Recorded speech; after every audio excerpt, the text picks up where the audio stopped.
Welcome. Today in front of me I got XIAOMI 11T Pro, and I'll show you how to turn on or turn off the silent mode. So first, just go to the settings, and right there you will see the sounds and vibration section. Right here you can see the silent mode section, and to turn on the silent mode just tap once on the switcher. As can you see, that's turned on. Now to turn off, just tap on the switcher again.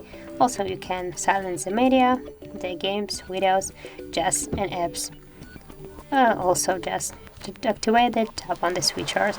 So that's it. If you found this video helpful, leave a like, comment and subscribe our channel.